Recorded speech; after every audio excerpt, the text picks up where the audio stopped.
Hi, everybody. Welcome to the podcast. It may interest you to know. I'm joined by a very special guest today. I've been looking forward to talking to her for a while. Comedian Michele Traina. Welcome, Michele. Did I say your name right, Traina? You said it 110% right. Is Thank that you. too much Italian that I put into that? You have to. I'm 100% Italian. As am I. As am I was I. gonna say, right. I was going to say, and I have so many Tonys in my life too, just so you know, men and women. And it's so funny because, like, I was like, okay, well, she's going to get me because we're from there. Absolutely. Absolutely. So I want to start back from the very beginning for you, because you're a special ed teacher, right? And I assume that came before the So, yeah. Tell okay. me. So I am certified to teach theater, all grades in New Jersey, and I was in New York. And then when I was teaching theater in New Jersey for so long, my New York State initial cert lapsed because I wasn't teaching in New York State. But I don't have a special ed cert, but I ended up teaching lots of self-contained theater classrooms. So then when my daughter was born, she had developmental delays. And she's considered labeled now ADHD and a couple of other, processing disorders. But my whole theater company is based around inclusion performances specifically for differently abled children. So yes, I get lumped into as a special ed teacher, but I'm not actually certified. I just have I have a master's in educational theater, which then lots of coursework with drama for diverse learners. And then the field work has been quite heavy. So it's great. Heavy is in working with that, lots of experience. So tell me how you transition into being a comedian. Well, I've always been in comedy since I was in high school. So I did musical theater, did dance since I was a kid, like 6 years old. And then physical comedy was always naturally in me. As an Italian woman, like I feel like it's kind of how we tell stories and Oh also yeah. how we kind of fight with our relatives and our boyfriends or our significant others. We kind of do this thing. So in college, in my undergrad, I did a lot of improv. I started studying improv. I did improv shows. And then right out of college, I went and did musical theater and children's theater. And a lot of the children's theater was based in like comedic bits, physical comedy. So that when I kind of transitioned to teaching full time when I met my ex-husband and didn't want to, I wanted to stay with him and not travel as much. So then I got this master's degree in education. And I never left performing and I never left comedy. I always actually still did it through teaching, through role play. There was always some humor, in my repertoire of who I am, and I think making kids laugh was part of it. So. Well, stand up is its own beast to a certain extent, Yeah. right? I mean, getting up on a stage all by yourself, and people are staring at you, waiting for you to entertain them with some funny, anecdote. That's its own beast, is it not? Yeah, so that I didn't get into till after my divorce, which I used to be afraid of stand up. I used to want to try it. And I think I tried it once in my early 20s and I was like, this is hard. Because you have to, for some people, they can actively just get up and riff and be funny. And there's certain environments, I think, where a lot of us can get up and riff and be funny, right? But if you really take it as a craft, you have to write. I personally write every day. You got to transcribe your tapes, listen to what's getting laughs, listen to what's not, know who you are, and be authentic in how you present that. So it is a whole different kind of beast. I like to say that it's the genre or the beast or the avenue that brought me back to my like real love of my life, which is being on stage. Do you remember your very first moment doing stand up, like when you walked out on the stage and there you are, your very first moment in front of the mic, in front of the audience? Yes, I do. So there was a moment of I took a class at Caroline's Comedy Club in the city with one of my mentors, Linda Smith. That was my first time on a quote unquote in front of an audience with this microphone, right, in a Yeah, room, yeah, and yeah. yeah. And I was nervous. I was like, but everybody there was also learning. And I was going through a breakup and a lot. And it was like, well, this, if I can feel pain, I can do this. Like, you know what I mean? Yeah, But when I I get was it. actually on stage at Caroline's doing the show, I was very nervous. I was scared. But then again, I just went back to all the other things I had been through. I was like, well, So, do you remember the sense that you got the first laugh you got? I'll ask this as a compound question. First laugh, what that felt like, and first dud, that I thought this was funny and I didn't get a response. Can you remember what each felt like? yeah, I think that the first show I did went really well. Was this graduation show too of the class. It went really well, and I was like, and everyone's like, "Wow, this is great." And I felt like I want to do it again. I want to keep doing this. And then the second show, and I've heard this a lot. Sometimes the second show doesn't go as well, which it wasn't like horrible, but like there was moments where I was like, I don't know if that worked as well. And it didn't ever feel like so horrible where I wanted to stop. It actually just wanted me to work on it more. But I've been in so many of those situations now too, where I'm like, oh, this is not working, and you're like, oh my god, and you start sweating it out. But most of the time when that happens, knowing myself, it's because I haven't prepped as much as I should have, or I'm getting in my head about something.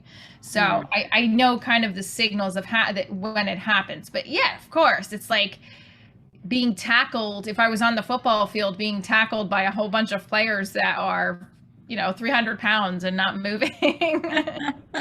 Well, I think getting in your own head it's a really interesting point that you bring out because that's true of almost anything, right? You could be really good at anything and then having a lot riding on it. You could be a surgeon, right? A lawyer, whatever, and it could be a big moment, have a lot riding on you being the best you can be, right? And you can get in your own head about that. And that's almost paralyzing, isn't it? Oh, it's very paralyzing. I think that in day-to-day stuff we get in our head, like as a comedian and an actor and a business owner, if I get in my head, it gets in the way of my income. So if you think of it that way, or if you get in your own head, it gets in the way of your personal growth, and in your craft, it gets in your way, especially as a creative. I think that you have to find ways to get out of that, or at least acknowledge that you're doing it, and then Right. take a step back. And sometimes when I'm having those moments, I just start writing about it, and then there becomes a bit within itself too. Well, talk to me about the creative process for you. How does that work? And I've had all different people tell me all different things on the podcast, right? I've had people Yeah. tell me I have to go out jogging in the morning. I have this ritual I go through. I've had people tell me I don't. I just sit at the computer. I write spontaneously. It just comes to me then. It's natural. What does it look like for you? How do you create? Well, ideally, it's a matter of writing, rehearsing, and then writing and rehearsing again. And then when you try it out in front of a crowd, I go back and see what works and what didn't. And then what is working, I keep honing that. And what isn't working, I throw out. Or if it's worked at different times, I save it and try to see how I can fix it. The process usually I do now when I'm touring with the show is, right now I have a show at the end of the month, so I'm writing daily, I'm rehearsing smaller sets, I'm looking over tapes, and then the week before I'm rehearsing every day the full hour and 15 minutes. So when you say you're creating or you're writing, though, is that you sitting down at the computer, kind of writing out your material, or do you write and all day long? Like I'm in the shower and I have a thought, I write it down as soon as I come out of the shower, or are you observational in nature? Like I go to the supermarket and I see something Yeah. funny and instantly I know that's in my show tonight. Well, I think for Divorce Diaries, it's not an atypical stand-up show. So how I do it is I do it almost like a script, and I do a lot of rehearsal. So sometimes writing doesn't work for me as much. I'm a physical person. I need to get up and just start talking in a structure. But the routine I try to maintain is I write artist notes, which is just a stream of conscious for like 10, 15 minutes. And then I take stand-up jokes for 30 minutes, and then I talk them out. And Ideally. Sometimes with mom life and with I sometimes get an acting gig or an acting audition, I have to pause things and shift my schedule around. But ideally, that's the routine. And then if I have, as a stand-up, you want to get as much stand-up time on stage as possible. But my path lately, especially since the pandemic, has been, I can get into spots for my show or whenever I can on stage, but I can't go into the clubs and hang out for stage time because I have a 10-year-old and I don't have a lot of childcare, and she competes gymnastics, and there's a lot of moving parts that I can't just do that pathway. But ideally, to get on stage as much as possible to practice the material is key to honing it and seeing what works. Well, let's talk about Divorce Diaries. Yeah. I understand this came about as a result of your actual emotional crumble. Oh, well, okay. So I love that you said that, because I think that I have been told a lot about like my divorce being depressing and how divorce is hard and divorce is like this downward spiral, when honestly I feel like it was the opposite for me, because I think, and I'm not putting down what I had with my husband, or I'm not putting him down and saying this, but I feel like the marriage was the crumble and divorce was the light at the end of the tunnel.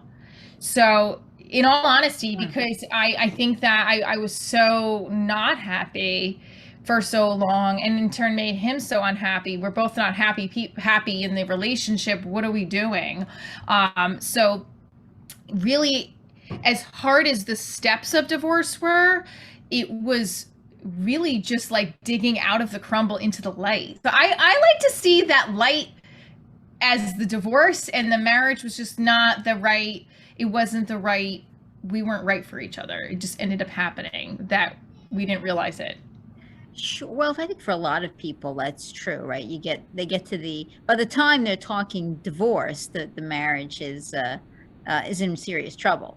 Yeah. So I mean, yeah, but you're fortunate in that the divorce, I guess, went better than average, because for a lot of people that's not the case. Oh, I mean, no, it was bad.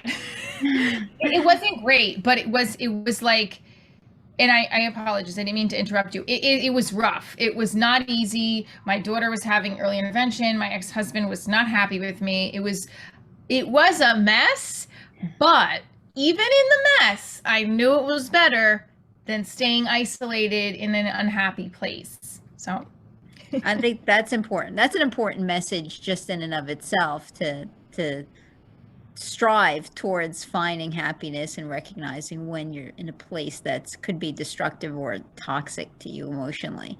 I think that's an important message. So you hit the reset button, right? And you start over again and you create Divorce Diaries. Tell me about it. So I created Divorce Diaries when I moved back home with my parents. And it was my parents, my 92-year-old grandmother, my handicapped dog, my twin brother was living home there. It was like the Italian Addams family. Yeah. And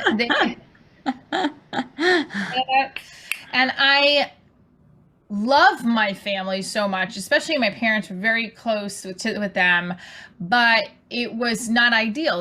I can go in your high school reunion and say, yeah, I just moved home. I might have to file bankruptcy, and I don't think I'm ever going to find the love of my life. Those kinds of things are going through your head. And my child was facing these early intervention services for she was not speaking. Then they also thought she had developmental delays because, or that they thought she might be on the spectrum. There was I kept hearing like, she has red flags for autism. She could be on the spectrum. I had to go all these evaluations, and I was like, huh? And I was so lost and alone. And I was like, my handicapped dog lived with, he had just gotten hit by a car. It was like, you couldn't even make this up. I just started writing out Divorce Diaries, and like, a camera would follow me around in this awkward reality TV show that was like Real Housewives, but not without the house. So I always knew I wanted it to be like a television show, but my background in theater was like, got to put it up on a stage. So I just started doing, I never stopped performing throughout my life. So it was always where I would kind of filter out things. And I initially really just started developing pieces from my life before Divorce Diaries even started. Like I did a one-woman show off Broadway years before that. And then I started creating during this time with New Work series in New York, and then Divorce Diaries started developing around 2015. And then when I started doing stand-up, connecting Divorce Diaries into this one woman comedy show was when I was dating a cop. He was the first guy I fell in love with after divorce, and I really thought he was the one. And he did all these, don't mind my daughter singing in the background in the other room. And he did all these crazy little things to me, like cancel on me for his dog and his mom, and like really weird, odd, but funny things you couldn't make up, that I was like, when he broke up with me, I was like, you know what, I gotta do something to get over this because I feel so sad inside. And that's when a friend of mine had done a stand-up class. I was like, maybe I should just go take a stand-up class and get this out. And that's really what triggered me into creating stand-up and melding the worlds of Divorce Diaries into the stand-up, and really my background in improv, combining all of them.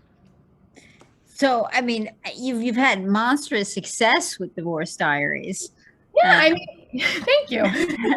Yeah, no, I mean, accolades everywhere. I know I have this is from, so it's all relative, right? I am on the constant grind and hustle every day to do, to grow my business and expand, but most importantly, to make it a strong piece of content and entertainment brand that people really want to keep coming back to because it's healing.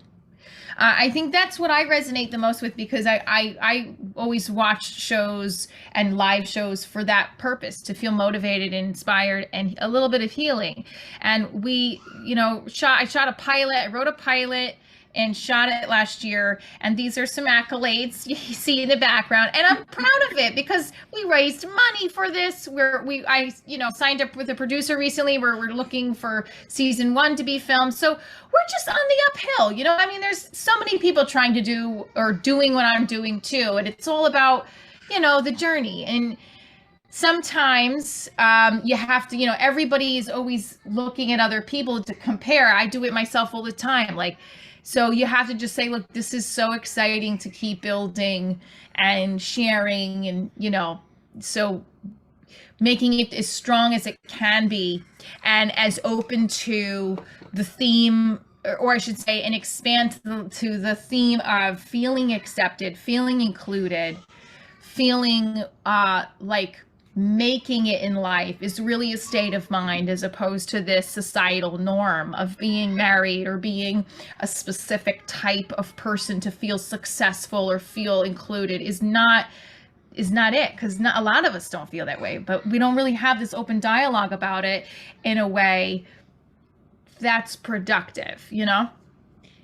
So now tell me what it was like to be filming it. Remember your first day of filming? What was that like? Yeah, it was great. I loved it. I mean, we did a 5-day shoot for a 30-minute pilot, and we filmed on a very small budget, and it was run and gun, and 8-hour days for in the film industry. That's really not a lot. And I feel like we got the mission accomplished. This was my street that it was shot on. This is one of the shots we did. And my daughter's a singer. So it was nice. It was great. It was really great. We are in more festivals. It's circulating in. I have signed with a producer who is in Chicago. His name is David Vox Mullen, and we have a production company that's on board to film a full season now. But we are looking for, we're just taking steps to find investors, to find the right steps to get to a platform to keep growing it, in addition to the live show. Yeah, well, I mean, I think that you're going to appeal, in terms of TV. I can't imagine you're not going to appeal to society at large. I mean, you really can't look to the left or the right and not stumble over somebody who's been divorced or in the middle of a divorce or thinking about a divorce. So, I mean, that does resonate for people. I think that too is the important part with the whole Divorce Diaries, is that when they watch the show, it's really about this post-divorce journey where it's not so much maybe Michelle going through the divorce. She's already divorced, that there's other characters that are struggling in their marriages, struggling in their careers, and Michelle's also struggling with her own self-worth and her friend. Like, so it's kind of about, you know, this concept of when life doesn't go as planned, you know, this is the roller coaster. It's the chaos in the form of a woman. That's one of the lines in the show.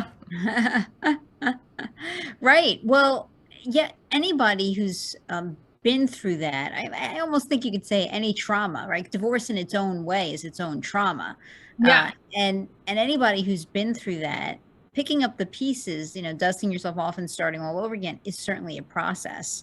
Right. You're going to have good days and bad days coming out of any type of journey. You're going to have those days where you're like, I'm going to sit on the porch and wait for the locusts. And then you're going to have days where you're like, I can do this. And you're swinging your hips a little bit. And I think learning to navigate those highs and lows as you're trying to make your way back to a really good place is hard. And I think seeing it is just my opinion. I think seeing it in the form of somebody else doing it and showing you like, yeah, you're going to be all over the place and it's okay. Like embrace that and just keep going. Like just keep getting up. I mean, that's the ultimate lesson, right? Every time you get knocked down, just keep getting up and try to find the humor in the really bad days. And last week when my daughter fell is literally the epitome of the show. Like I was laughing. I was like, this woman is going to think like I'm like just forgot about her. And like literally this is my life to a T. Something will happen like that. We're in the middle of, I'm about to go do work. And then I couldn't get my email on my phone because my storage is full. So, cause I'm going to be like, why would I not have my email? And that's why when I got, so it's like that, those minutes are in the show because that's what ends up happening. My daughter broke her arm during the pandemic, scooting down our friend's house, and she couldn't do gymnastics for 6 weeks. I'm like, oh my God, we're not going to make it. She needed to do something, right? And it was like the longest 6 weeks because she was trapped inside and I had to find something it's like, you can't make these moments up. Right. Because they haven't. And then there's a lot of other people that can connect to these chaotic circumstances that I also think with regards to the societal norm, right, of marriage and relationships and you know, I do a lot about the school moms and like how I'm not the typical school mom, and I even joke around with the school moms about this show and like how it's like, you know, I just don't fit in. I feel very on the outskirts, even though I can have a conversation with them and relate. When I walk up to the front of the school, I feel very on the outside. And there's a lot of people that feel that way. And I think that to have the open dialogue about it and bring attention to it allows us to feel like we are worth it in this world, in this community. And there's a whole bigger picture involved with, you know, the way we internalize things. Sure. And you know what? I think, and I'm not going to put words in your mouth, right? But if you've had a typical Italian upbringing, right? There's a lot of that, you know, functioning on somewhat a dysfunctional level, right? 100%. Yeah. So that usually adapts, you know, you to all different situations.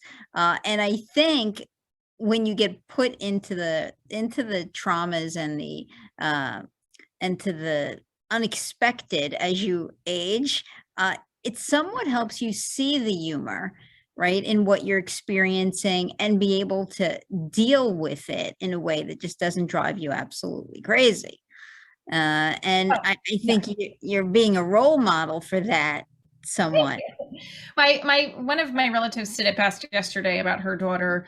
And she was sharing a moment with me about, she's like, I feel like I'm comparing myself and to these other people who have these big houses. And I'm like, well, I don't understand why my daughter does. I just want a guy to take care of her. And then like, well, there's the issue is that she doesn't need a guy to take care of her. You've raised her to be able to take care of herself. Like she goes, I know we come from that old school train of thought. I said, and look at the old school train of thought. Like if I really look at my family history, my mom and her mom took care of things.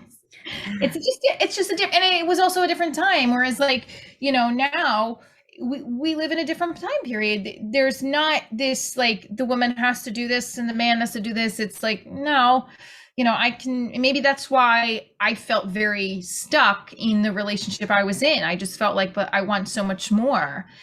I don't want to sit home on a Saturday and just make peanut butter and jelly. Well, we are not allowed to have peanut butter with the nut allergies, but like cream cheese and jelly sandwiches for soccer games. No, I want to, I mean, if my daughter wants me to do that, I will, but I'm not going to ever stop wanting to be, performing or traveling and living this different kind of lifestyle that I find a lot of passion and soul from, I think what's so important in that message that you just said, is that if you feel, or you're in a relationship at any point where you feel you're unable to be who you are, right, and to enjoy what you enjoy in life, that's a red flag. Oh, Right? yes. Yeah. I mean, if somebody is telling you, or, no, I mean, I don't want to do that, and so you can't either. Right. And so you're prohibited in a way. I mean, you have to step back and see that for what it is. Those things don't end well. Right. Yeah. I mean, I did divorce work for 3 decades. They don't end well. I mean, inevitably those relationships fail because who you are will bubble back up. So that's exactly what happened. And I don't think it was so much, my ex-husband's like fault or anything like that. I changed a lot about myself to satisfy something that I thought I needed to be for him, that he felt comfortable with, and shame on me. I said I'll never do that again, because what ended up happening was I suppressed it, and then eventually it came out. And it came out in the way of where I was, feeling attracted towards another man. I didn't cheat or anything, but it definitely got to the point where I was like, I'm really unhappy in this relationship. I can suppress and suppress and suppress who I really am, but eventually she's going to explode. So she exploded. And I remember having my daughter and saying at one point after her first birthday, like, I think it was I gave it a couple more months, and I said, I just can't do this anymore. We have to separate, because it was to the point where it was becoming volatile for both of us. And I think, we're both in much better places in our lives. Like, he's with somebody now. I'm single and very happy to be single. And I feel like my relationship is my business, is Divorce Diaries. And I couldn't be happier about that. I mean, the journey about with marriage and divorce and relationships is, I believe we all do want to have that love and passion and romance with a partner. And I think that I never found it with the right person. And I do want it, and I do believe it's out there, but it's just not the right time. And I do a lot of jokes about the men I date, so it's a big part of the show, big part. But I think that it's something a lot of women and men can relate to on any age level, because it's never easy. Even when you're in your 20s or you're not your teens, it's always a self-worth, self-doubt. I don't know what I'm doing. What do they like me? Do they not?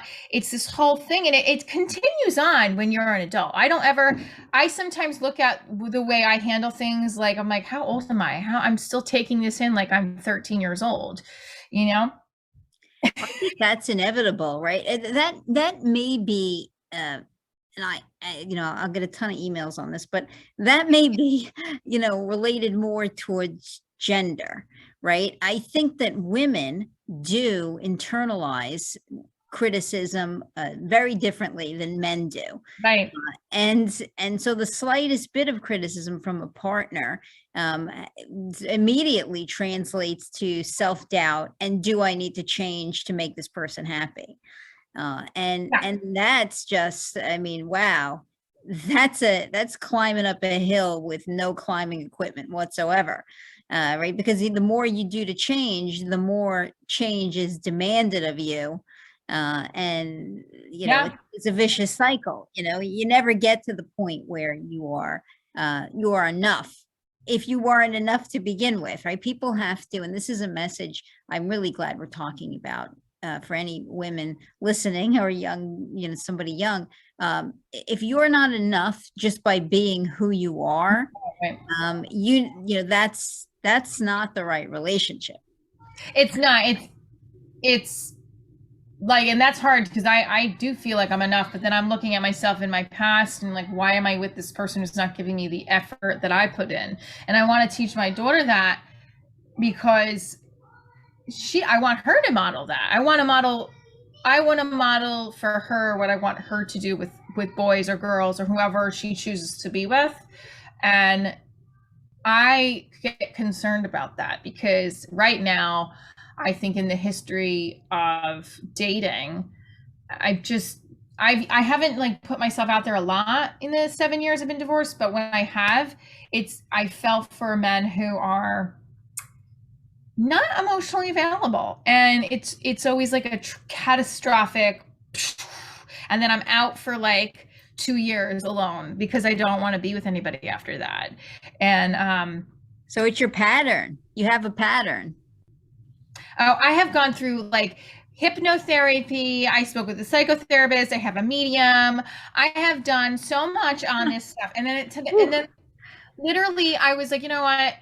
I said this on one of my TikToks. I go, I'm really just tired of people saying it's something that happened in my childhood, because my dad loved me. It was very close with him. My mother loved me. And if it was the boy in 8th grade that called me ostrich because my neck was too long, then I gotta find him. Like, what is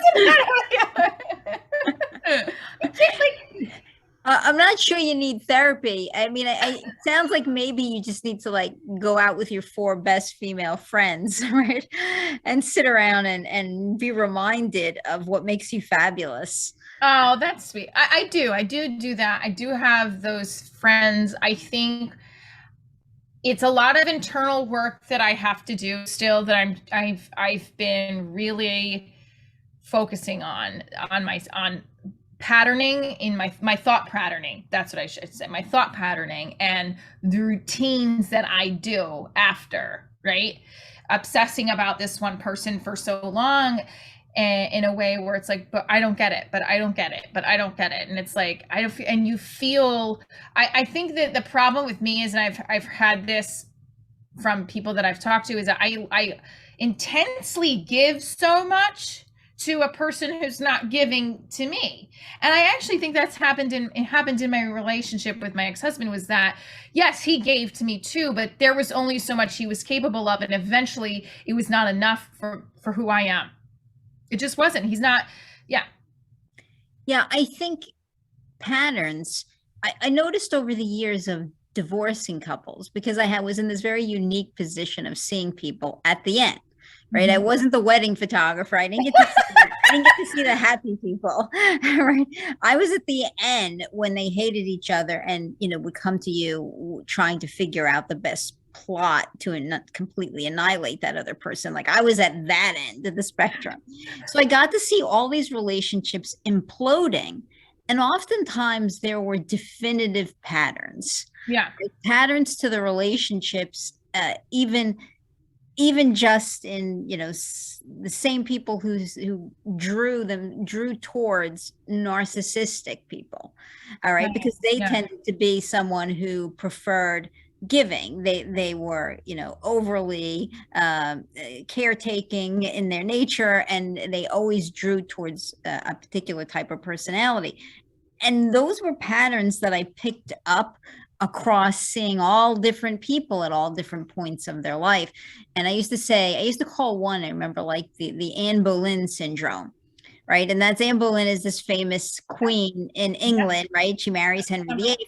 And to marry her, he completely turns England on its head, right? I mean, he gets rid of the first wife. The Catholic Church won't give him a divorce, so he ultimately breaks away from the Catholic Church, and he says, guess what? We're all going to be this new religion, and if you're not, we're going to kill you. All right, so instantly everybody converts. He creates a new religion, puts himself in charge, and says, hey, I'm divorced now, and so I can marry her. And marries her, right? So he totally turns England on its head. And he winds up in this relationship with her.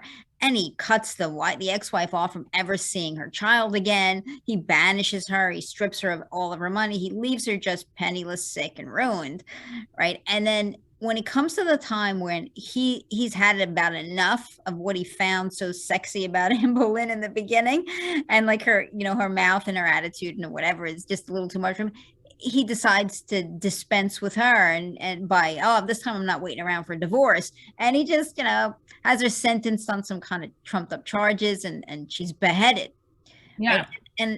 And for me, I'm thinking, you didn't see that coming, right? I mean, like the whole time he's treating, when you got to see him at the end of his relationship with his first wife, and he had no regard for her and her happiness, and he's totally willing to completely decimate and ruin her.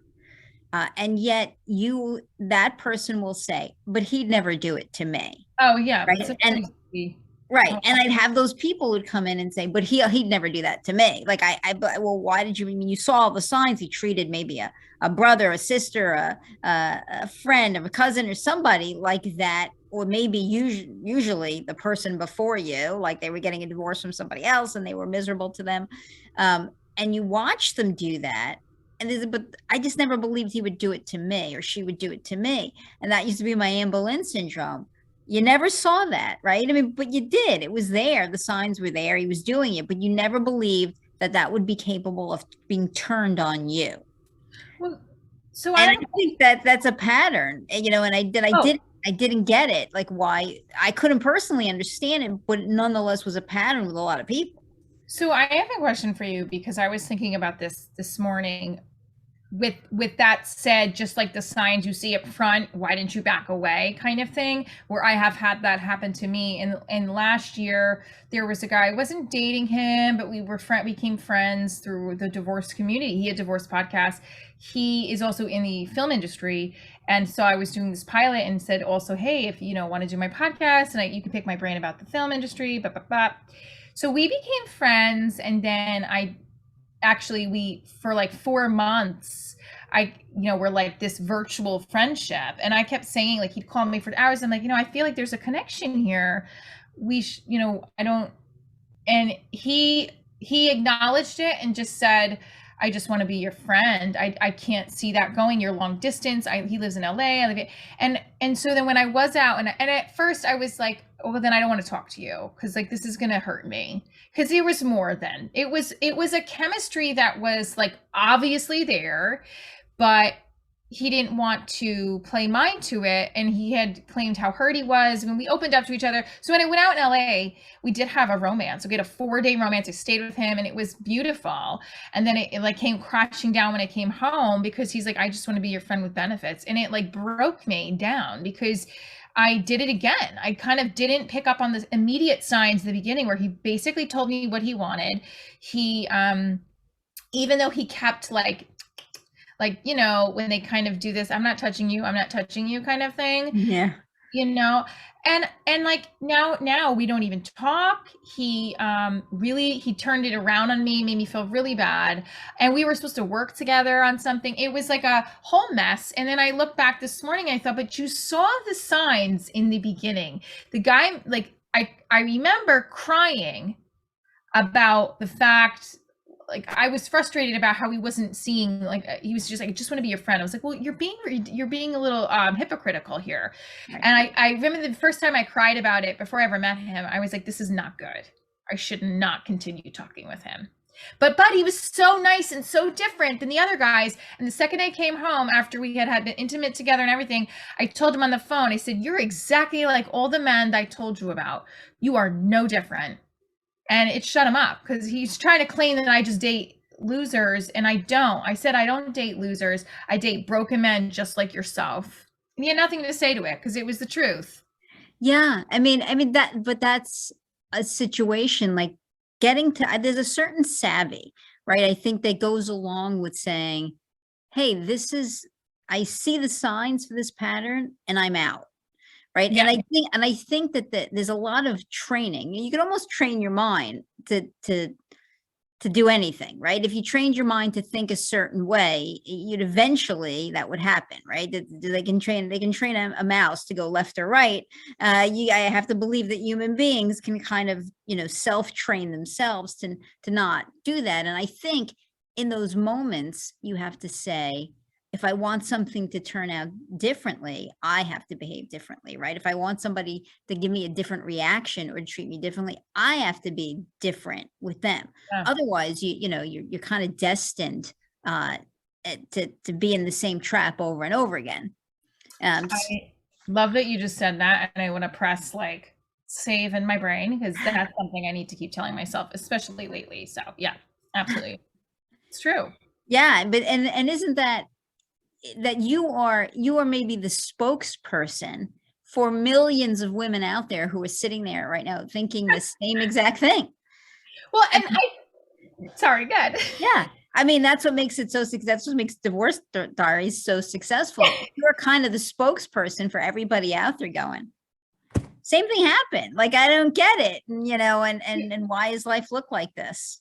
We're going to use this in our press reel, just so you know. That's a perfect statement, because it's like the comedic bits that that have happened to me where like I lose control. It's like a lot of women want to lose it on these guys, and I don't mean lose control in a dangerous way, but I mean reactiveness of like saying things that are on my mind, like, and I say things like it offends it. Like I did bits about him on stage and he told me to, and then got mad and unfollowed the show. And I asked him, I said, well, I don't understand why you unfollowed the show. He's like, I don't look at your feed anymore. And it keeps popping up. I said, I thought we were going to be lifelong. And he had sent me a message like a month before that, how he wanted me to heal and allow us to be friends. And I was like, what happened to healing and being friends?